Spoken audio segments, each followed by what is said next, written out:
As-tu remarqué, en 2025, il se passe quelque chose de très important. Et pourtant, presque personne n'en parle. Faire ses courses, aller au supermarché aux États-Unis, autrefois si simple, est désormais devenu un vrai parcours du combattant. Mais pourquoi, au cœur même de la première puissance mondiale, tant de familles peinent-elles à remplir leur assiette chaque jour? La réponse se trouve dans une inflation qui n'en finit plus, des coûts d'exploitation qui explosent, des chaînes logistiques en crise, sans oublier des politiques qui étouffent les petits commerces incapables de survivre. Alors, quels sont les États les plus touchés par ce bouleversement? Aujourd'hui, nous allons ensemble découvrir le top 10 des États américains les plus impactés par la disparition massive des magasins alimentaires. Certains noms, tu t'y attends sûrement, mais d'autres vont te surprendre. Et attention, si tu passes à côté du dernier, tu risques de manquer l'indice le plus clair sur un nouvel ordre qui en silence est en train de se mettre en place.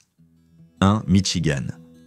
Le Michigan, autrefois éclatant grâce à l'industrie automobile, résonne aujourd'hui d'un silence lourd et oppressant. Robert, ancien ouvrier d'assemblage, a lâché une phrase qui serre la gorge. Autrefois, nous avons construit l'Amérique. Aujourd'hui, je dois mendier pour un litre de lait. À Détroit, cette ville qui fut jadis le symbole même de la puissance industrielle, près de 40% de la population, vit désormais dans ce qu'on appelle un désert alimentaire. Ce sont ces zones où trouver une simple pomme ou une brique de lait frais devient un véritable parcours du combattant.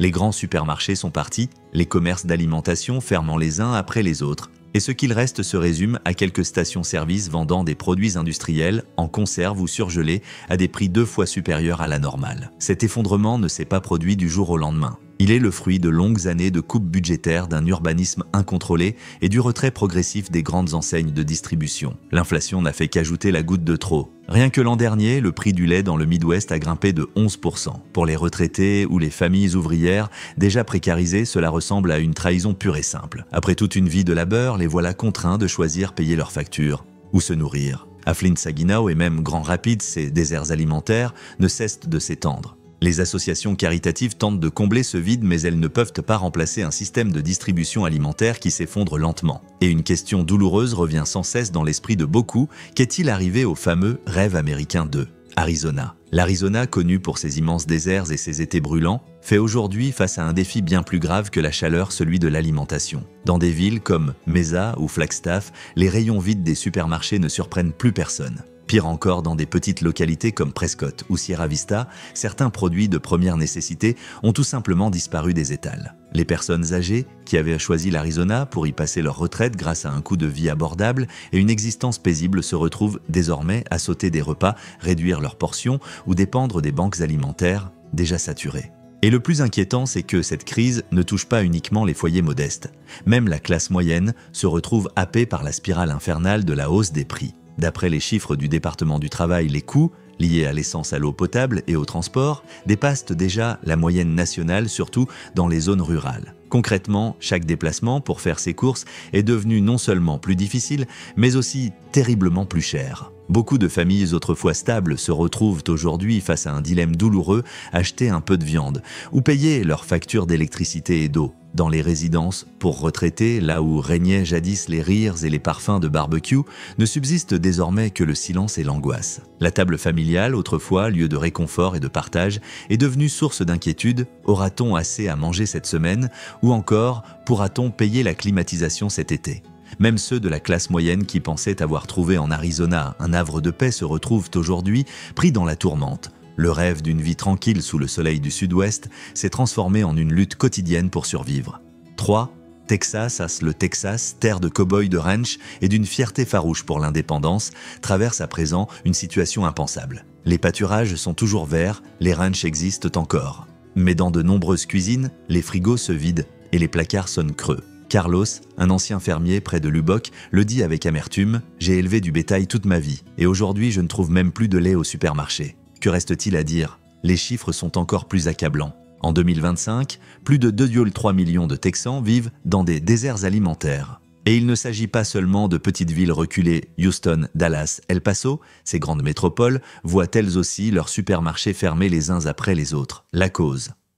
Le prix du carburant qui explose oblige les camions de livraison à modifier leurs itinéraires, tandis que les sociétés de transport manquent de main-d'œuvre. Résultat, des milliers de familles sont laissées pour compte. Les banques alimentaires font face à une hausse de la demande de près de 40% en une seule année et certaines associations avouent que même d'anciens donateurs se retrouvent désormais dans la file d'attente pour recevoir de l'aide. Ce qu'il y a de plus déchirant, c'est de voir des familles, autrefois fières de leur autonomie, contraintes de se nourrir de conserves et de lait en poudre. Même les agriculteurs, symboles de l'abondance, peinent à remplir l'assiette de leurs propres enfants. Le Texas ne vit pas simplement une crise d'approvisionnement. Cette situation révèle une faille bien plus profonde si un État autrefois synonyme de force et d'autosuffisance vacille. Ainsi, qu'adviendra-t-il du reste de l'Amérique? 4. Floride.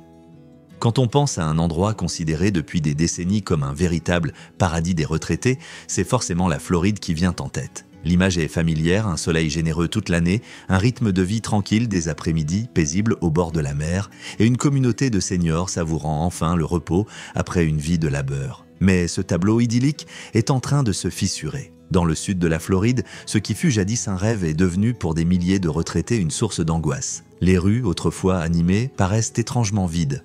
De nombreux supermarchés, grands et petits, ont baissé leurs rideaux, laissant derrière eux des façades closes recouvertes de poussière.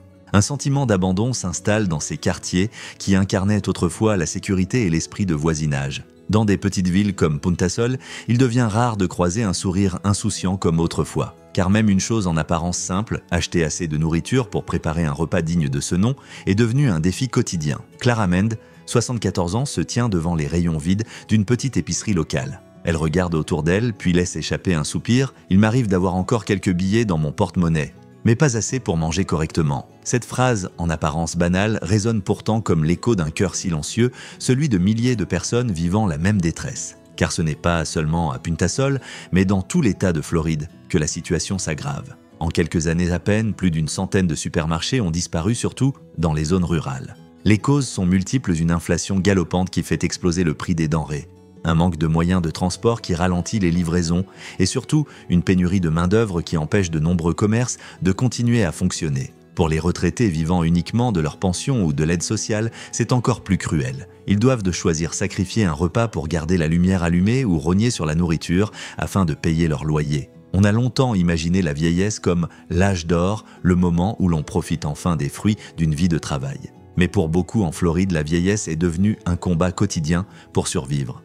Selon la dernière étude de l'AARP, un senior floridien sur 3 a déjà dû réduire ses portions. Plus petites, moins nombreuses, simplement pour tenir le coup. Et nombreux sont les grands-parents qui, après une vie entière passée à travailler, à élever leurs enfants, à contribuer à la société, murmurent désormais la même question. N'avons-nous pas travaillé toute notre vie pour finir malgré tout à craindre de ne pas avoir assez à manger? Derrière ces statistiques froides, il y a des existences entières. Des années de labeur, de sacrifices, d'efforts pour bâtir et transmettre, qui, au crépuscule de la vie, se heurtent à une réalité que personne n'aurait osé imaginer. 5. Californie. Tournons-nous maintenant vers la Californie. On la surnomme l'un des États les plus riches d'Amérique terre, de la Silicon Valley, de Hollywood, mais aussi de ses immenses exploitations agricoles qui nourrissent une grande partie du pays. Et pourtant, paradoxe cruel, au cœur même de cette richesse, de nombreuses familles ouvrières affrontent l'impensable. Elles doivent rationner leur nourriture. Cela signifie partager les portions, calculer chaque tranche de pain, chaque œuf pour tenir toute une semaine. En l'espace d'un an à peine, le prix des produits de première nécessité, les pains eux, a grimpé de 13%. Ce qui était autrefois banal est devenu un luxe. À Fresno, à Oakland, à San Diego, même les géants de la distribution comme Walmart ou Safeway n'échappent pas à la crise rayon vide, livraison en retard à répétition. Comment la Californie en est-elle arrivée là? La réponse n'est pas unique, mais multiple.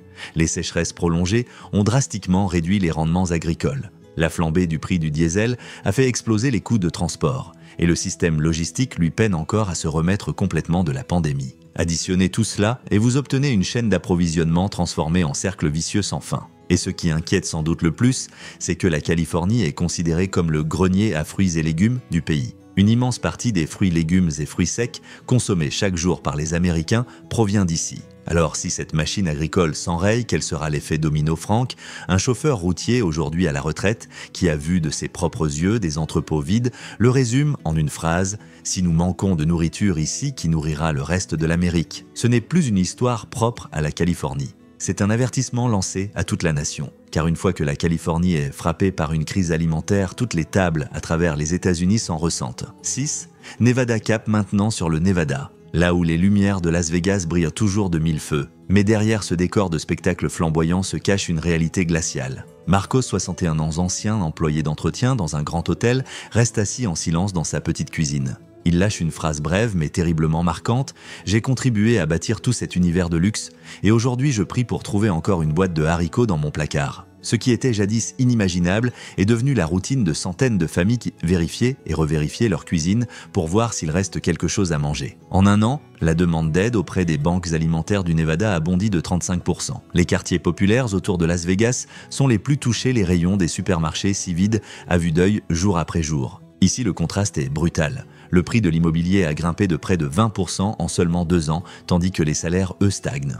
Ajoutez à cela une flambée des prix alimentaires alimentés par le coût du transport et du carburant, et les habitants ont littéralement l'impression d'être étranglés. Les touristes continuent de lever leur coupe de champagne dans les casinos, de danser sous les néons. Mais de l'autre côté de la rue, une mère de famille attend son tour dans une file pour recevoir quelques denrées gratuites, simplement pour que ses enfants puissent dîner. Cette image ressemble à une cicatrice béante sur le visage même de la ville. D'un côté, les fêtes et le faste. De l'autre, des repas manquants. Les centres communautaires n'arrivent plus à suivre. Beaucoup d'associations caritatives doivent refuser des familles tout simplement parce qu'il n'y a plus assez de denrées à distribuer. Certains bénévoles confient même qu'il y a à peine quelques années, ceux qui font aujourd'hui la queue pour recevoir de la nourriture étaient eux-mêmes des donateurs.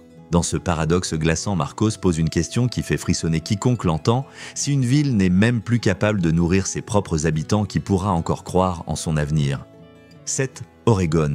Et si vous pensez que les difficultés alimentaires ne frappent que les États riches ou touristiques, regardez plutôt l'Oregon. Cet État a longtemps été perçu comme le paradis vert de l'Amérique, des forêts immenses, des rivières abondantes et des marchés locaux regorgeant de produits du frais. On disait souvent que si l'on voulait trouver de la nourriture bio de qualité, l'Oregon était l'endroit idéal. Mais aujourd'hui, cette image s'effrite peu à peu. À Eugene ou à Bend, faire ses courses n'a plus rien d'une routine. C'est devenu une véritable chasse dont le butin se résume trop souvent à la déception. Des rayons vides, une lumière jaune qui éclaire tristement les étagères et cette impression de manque qui flotte dans l'air. Martha, mère de 3 enfants, tient dans sa main une pomme déjà meurtrie tandis que sa plus jeune fille lui demande « Est-ce que le dîner sera encore bon comme avant ?» Une question innocente, mais qui serre le cœur de tant de parents. À Portland, la situation n'est guère meilleure. Un employé de supermarché hausse les épaules lorsqu'un client demande « Vous avez encore des œufs ?» Non loin, une famille raye consciencieusement plusieurs articles de sa liste, sachant qu'ils n'ont aucune chance de les trouver. Les autorités de l'État elles-mêmes l'admettent,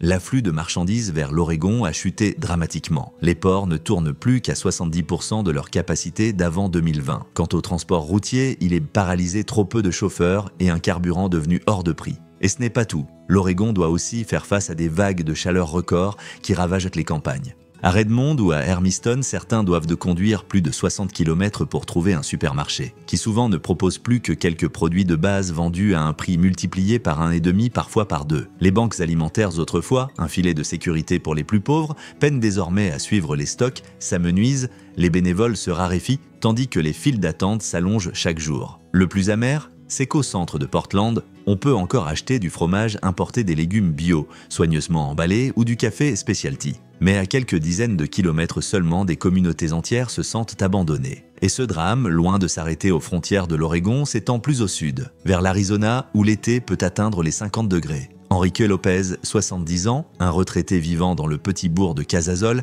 a lâché une phrase glaçante « Ce n'est pas la retraite. C'est une lutte quotidienne pour survivre ». Vous voyez, quand une personne âgée en vient à employer le mot « survivre », au lieu de se reposer, cela veut dire qu'il y a quelque chose de profondément détraqué dans notre société. La question que beaucoup se posent aujourd'hui en Arizona ou dans l'Oregon est la suivante: si les rayons sont déjà vides comme ça aujourd'hui, qu'est-ce que ce sera demain? 8. New York. Et maintenant, envolons-nous de l'autre côté du pays. New York. Un endroit où, à première vue, on pourrait croire que le manque de nourriture est impensable. La ville des gratte-ciel, des lumières étincelantes, des touristes venus du monde entier. Manhattan reste animé, les cafés continuent de servir des lattes hors de prix, les restaurants chics font encore salle comble. Mais il suffit de prendre quelques stations de métro pour rejoindre le Bronx ou le Queens, et là, le décor change radicalement. Des boutiques fermées, des pancartes, paiement en espèces uniquement, parfois même des locaux abandonnés. Dans bien des foyers, chaque ouverture du frigo se résume à un bruit sec et à quelques boîtes cabossées à l'intérieur. Les dîners, de plus en plus souvent, se réduisent au reste du fond du placard. Luis Ortega, ancien électricien, aujourd'hui à la retraite, confie « J'ai connu les coupures de courant, le terrorisme, les crises économiques. Mais jamais je n'aurais imaginé manquer de nourriture à New York. » Son histoire n'est en rien exagérée. En seulement un an, le nombre de supermarchés dans les quartiers résidentiels a chuté de 14%. Les grandes chaînes ont été contraintes de se retirer entre des loyers exorbitants et des difficultés de personnel. Résultat, toute une communauté perd son accès à l'alimentation de base. Pendant ce temps, au cœur de Manhattan, certains continuent d'acheter des pains artisanaux et des fromages importés d'Europe sans y penser à deux fois. Mais dans les quartiers ouvriers, trouver une miche de pain, une boîte de lait ou une barquette d'œufs devient une véritable bataille. Et même lorsqu'on parvient à mettre la main dessus, le prix freine beaucoup de familles. Les œufs, par exemple, ont augmenté de 18% en un an. Viande, les pains, tous suivent de la même courbe vertigineuse. Pas étonnant que les files d'attente devant les banques alimentaires s'allongent sans cesse, doublant presque par rapport à l'an dernier.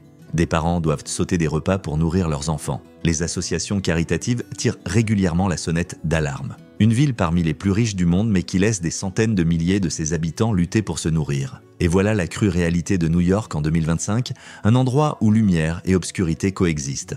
La lumière du luxe, l'obscurité du manque. On continue de prendre des photos des gratte-ciel illuminés tandis qu'à quelques rues de là, une mère compte chaque centime pour acheter une simple boîte de lait pour son enfant. 9, Illinois, au sud et à l'ouest de Chicago, faire les courses n'est plus une simple habitude mais un véritable parcours du combattant. Ernesto, un homme à la retraite après une vie passée à réparer des moteurs, doit désormais conduire plus de 30 minutes pour trouver quelques légumes frais. Et il n'est pas seul. Depuis le début de l'année, plus de 40 supermarchés ont fermé à travers l'État, selon les associations locales.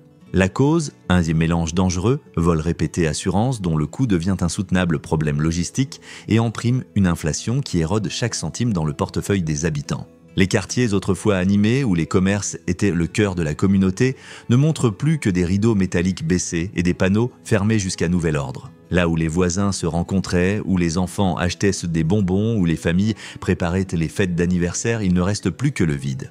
Les plus touchées sont les personnes âgées, celles qui ne peuvent pas marcher loin, et les parents contraints chaque jour de choisir entre mettre de l'essence pour aller travailler ou acheter assez de nourriture pour toute la famille. Dans de nombreuses zones rurales, parfois tout un comté ne compte plus qu'un seul supermarché pour desservir la population et l'avoir constitue déjà un véritable privilège. Pendant ce temps, les prix continuent de grimper. Au début de l'année 2025, le coût de l'alimentation en Illinois a augmenté de plus de 11%, bien au-delà de la hausse des salaires. Calculer son budget devient impossible et le portefeuille s'amenuise inexorablement. Dans une ville bâtie à la sueur et à la résilience, beaucoup ont l'impression que cette force vitale est en train de s'épuiser.